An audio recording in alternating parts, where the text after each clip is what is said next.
Bonjour à tous et bienvenue pour cette nouvelle interview. Cette fois-ci, j'interviewe Eri qui va vous parler de sa reconversion dans le développement web et plus récemment dans la formation. Salut Eri! Salut Alexandra. Du coup, je te propose qu'on rentre directement dans le vif du sujet. Est-ce que tu peux nous présenter un peu ton parcours, s'il te plaît? Oui. Alors, tout au début, je suis diététicien, donc ça n'a absolument rien à voir, bien sûr, avec le développement web. J'ai été diététicien dans une entreprise pendant 4 ans. Sur la fin, j'ai commencé à ouvrir mon cabinet. Donc, j'ai ouvert mon cabinet en 2017, septembre 2017. Euh, je faisais des consultations à domicile. Je me baladais, en fait. Je suis du côté de Bordeaux, donc je me baladais un petit peu du côté de Bordeaux.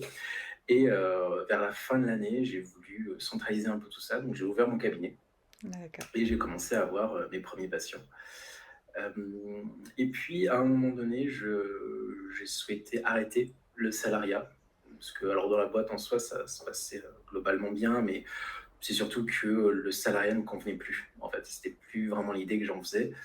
Euh, et du coup, je me suis orienté. J'ai voulu en fait upgrader mon activité diététique. En fait, mon idée, c'était de pouvoir créer une plateforme en ligne pour la prise en charge de patients. D'accord. Et alors, entre parenthèses, ça a été abandonné entre-temps. Mais il me fallait du coup des compétences en développement web. Donc j'ai cherché à me former. Je me suis d'abord formé en ligne. Et puis la boîte a proposé des ruptures conventionnelles parce que ça se passait pas très très bien à ce moment-là. Donc j'ai sauté sur l'occasion. Je me suis formé. Et j'ai, après la formation, eu assez rapidement des missions. En fait, ma formation, je l'ai faite en avril 2019 jusqu'en, globalement, avec le passage des examens et tout, en octobre 2019. Et en novembre de la même année, j'ai eu ma première mission. Et du coup, j'ai enchaîné les missions petit à petit sans jamais vraiment revenir totalement sur la diététique D'accord. jusqu'à le premier confinement en mars 2020 où là, mon activité de diététicien s'est complètement arrêtée et j'ai fermé mon cabinet en août 2020. Donc ça fait 2 ans maintenant.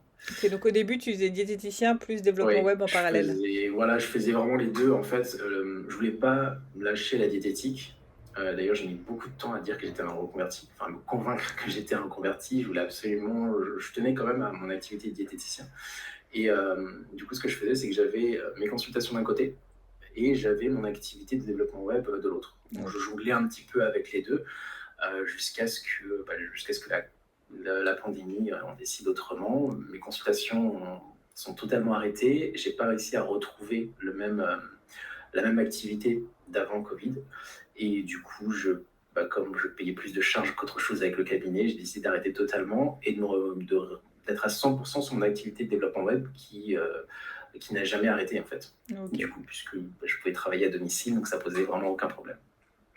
Et, et du coup, c'est comme ça que je suis devenu développeur web. En parallèle, j'ai pu donner aussi des cours dans différentes écoles.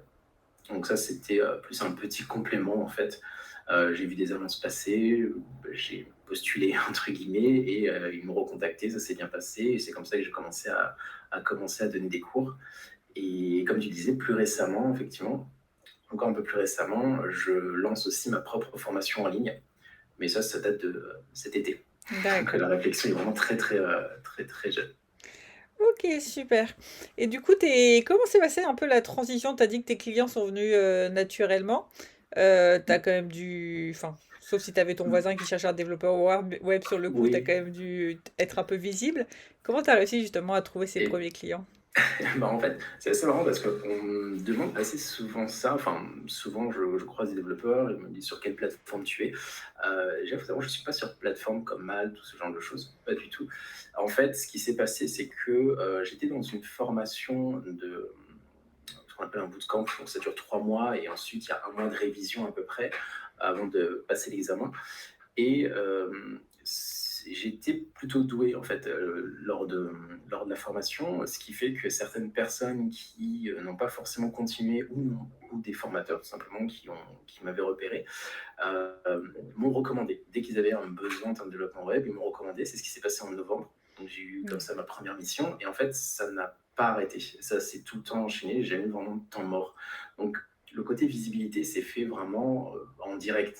OK, J'ai c'est avec le jamais bouche à eu oreille, oui. besoin de développer, voilà, c'était purement du bouche à oreille. Exactement, OK, j'ai pas eu de développer, une communauté ou quoi que ce soit. d'accord et le développement web, du coup, c'était pour, développer à la base d'une application, Oui. mais comment tu t'es dit: «Tiens, le développement web, je vais aimer ça»? Quels étaient les signes qui t'ont fait dire que tu allais aimer ça? En fait, au début, quand je voulais créer, ma plateforme, je l'avais testé, au début dans une des fonctionnalités, c'est de pouvoir calculer l'apport nutritionnel des différents patients en fonction des aliments qu'ils rentraient et j'avais commencé à créer quelque chose comme ça, sous Excel. Alors purement pour moi, c'était juste pour gagner du temps, donc je rentrais ce que mes patients, me disaient qu'ils avaient mangé la veille et ça me permettait d'avoir globalement le rapport nutritionnel et j'avais juste à analyser ça. Du coup, c'était assez pratique. Donc je savais que j'aimais bien bidouiller ce genre de choses, bidouiller les logiciels, essayer de vraiment, récupérer des informations, faire des petits calculs et avoir un résultat qui s'affiche. Du coup, quand je j'ai voulu me former un peu plus parce que mon fichier Excel ne supportait plus en fait les calculs que je lui demandais, il a planté. Du coup, j'ai voulu vraiment me former. Au début, je ne suis pas allé vers une formation, vers le bootcamp dont je parlais. J'ai fait une formation sur mes congés payés d'été 2018, j'ai fait une formation en ligne, en fait, où c'était, où globalement, c'était un tutoriel comme sur YouTube et j'avais juste à suivre et c'est à partir de ce moment-là où je me suis vraiment rendu compte que c'est quelque chose que j'aimais bien. Bidouiller, OK. récupérer les informations, les traiter, en fait, ce que j'aime bien, c'est pouvoir construire, de zéro. C'est-à-dire qu'on part d'une page blanche et puis on construit une fonctionnalité. On peut rentrer des informations, elles sont traitées, elles sont analysées, elles ressortent des résultats. C'est surtout ça que j'avais adoré et que j'ai fini par aimer de plus en plus au fur et à mesure de ma formation. OK. Super intéressant et du coup, tu as rencontré quelques difficultés dans ta reconversion? Il y a des choses qui t'ont marqué? Hum, Il y en a, alors à part la paperasse administrative, ça c'est quelque chose où j'ai eu un peu de mal, mais en fait c'était principalement quand j'étais salarié que j'ai cherché à me former. Je savais, alors il n'y avait pas encore de question de reconversion. À ce moment-là, j'étais encore dans le mode où je voulais améliorer mon activité en tant que diététicien. Mais la difficulté que j'ai eue à ce moment-là, c'était juste pour me former. J'avais vu des formations de 3 mois, mais le problème, c'est que j'étais salarié. Donc ça voulait dire que si je grillais tous mes congés payés, il faudrait encore avoir des congés sans solde, donc du coup pas avoir de revenus pendant la formation. Et c'était très compliqué en fait de trouver une issue. C'est pour ça que je m'étais au début dirigé vers une formation en ligne.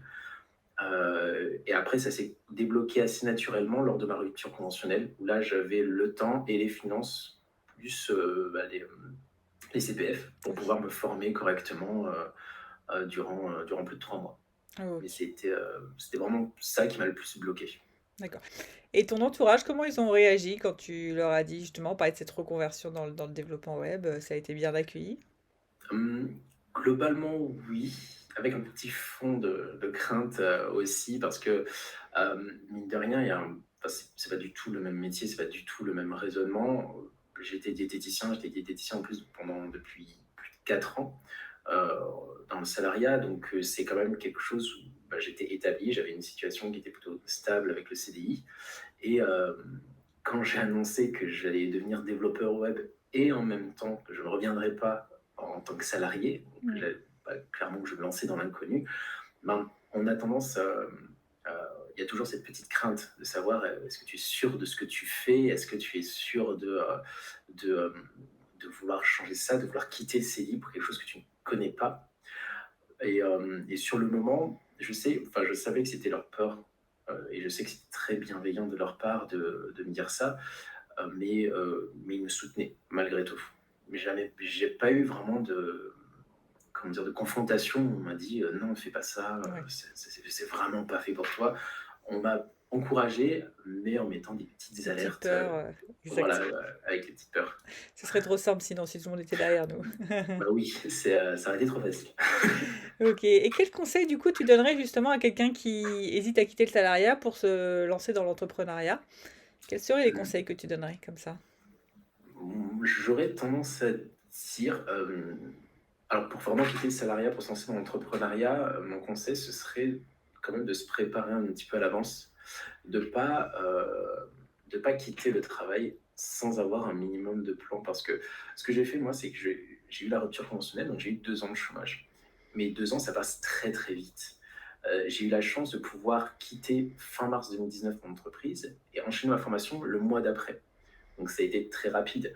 Mais rien que la formation, elle dure 3 mois, plus 2 à 3 mois, le temps de passer les examens et tout. Donc il se passe, on a déjà épuisé un quart des 2 ans Mmh.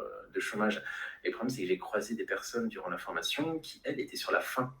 Donc ça veut dire que en août, elles n'avaient plus leurs droits et il fallait tout de suite qu'elles enchaînent sur un travail. Donc mon conseil, si vous voulez vraiment quitter un salariat, c'est d'essayer de se préparer quand même un minimum à l'avance, savoir vraiment où vous allez aller. Parce que 2 ans, si vous comptez sur les 2 ans de chômage, ça passe très très très très vite. Et c'est dommage alors c'est bien de prendre une semaine de vacances éventuellement, mais c'est dommage de gâcher ce temps à aller à droite, à gauche. Il vaut mieux se connaître en amont et ensuite, effectivement, mettre les choses en place lors d'une rupture conventionnelle éventuellement et enchaîner. Mmh. C'est un conseil que je donne toujours aussi, c'est on plaque pas sa démission sur un coup de tête. Voilà, Ou c'est ça, sinon on est riche et on a l'argent de côté pour que ça marche, mais si on ça, n'a pas ça. l'argent de côté, mieux Et vaut plaquer sa démission quand on sait où on va. C'est quand même plus oui, confortable financièrement. bah, c'est plus confortable et c'est plus rassurant aussi parce que, mine de rien, une fois les 2 ans passés, on est dos au mur et là, c'est le choix fatidique. Est-ce qu'on essaie de continuer sur cette voie ou on revient sur ce qu'on a connu, Mmh. quitte à, bah, galérer comme ça pendant un an peut-être, mais revenir à la situation de départ? Et ça, je trouve ça dommage. Pour le coup, je l'ai vu et je trouve ça vraiment dommage, de sacrifier, bah, une envie de reconversion pour finalement revenir à l'état initial parce que, ben, les choses sont pas bien passées, parce qu'on n'a pas assez préparé, parce qu'on a manqué de Mmh. temps. Voilà, c'est un peu dommage, je trouve. Ouais, exactement. Et aujourd'hui, comment tu te sens? Comment tu vois l'avenir, des projets? Non, aujourd'hui, je suis plus épanoui, plus serein, en fait, par rapport au salariat. Alors, je compare beaucoup par rapport au salariat parce que c'est le dernier état que j'ai connu, mais je travaille pour moi et mine de rien, ça, c'est quand même beaucoup. Je peux gérer mon temps comme je veux, je peux gérer, mes rendez-vous, je peux gérer mon travail sur la semaine, c'est vraiment et je peux gérer aussi l'emplacement. Enfin, en tant que développeur web, je n'ai pas besoin de grand-chose. Mon ordinateur, une connexion et je peux travailler. Ça m'a d'ailleurs permis, entre avril 2022 et septembre 2022, de vivre tout ce temps-là à La Réunion. Donc ça m'a permis de travailler et en même temps de profiter de l'île. Donc Mmh. ça, c'est le genre de liberté que j'aurais du mal à lâcher en revenant au salariat. Donc aujourd'hui, plutôt serein. Et pour l'avenir, ce que j'aimerais, c'est pouvoir développer davantage mon activité parce que bah, c'est une problématique que un certain nombre d'entrepreneurs rencontrent, c'est que le temps n'est pas extensible et Mmh. qu'au bout d'un moment, ben, une journée, c'est une journée, une semaine, c'est une semaine. Et aujourd'hui, j'ai voilà, 4 projets en cours dans le développement web, plus mes formations, et je ne peux pas accepter davantage. J'ai été obligé de refuser des projets ou refuser de donner des cours dans certaines écoles. Donc, c'est pour ça que je veux lancer ma formation en ligne pour essayer d'augmenter à nouveau, ben, mettre un peu plus, pouvoir donner plus de cours d'une autre manière et pouvoir développer mon activité. OK, Donc, très clair. En effet, à un moment donné, quand on vend son temps, on se rend compte que oui, qu'on est vite limité et qu'il faut justement faire des offres ad hoc pour pouvoir, bah, si ouais. on veut augmenter les revenus de manière durable. C'est ça. Et puis ça me permet aussi de multiplier mes sources de Oui, revenus. Mine de rien, ce qui est plutôt confortable si jamais il y a une activité qui décline. exactement. Et Valérie, merci beaucoup pour ton expérience, ton retour. Je pense Merci que à ça toi. va être fort utile pour beaucoup d'en apprendre plus justement sur l'entrepreneuriat, sur même le monde du développeur web.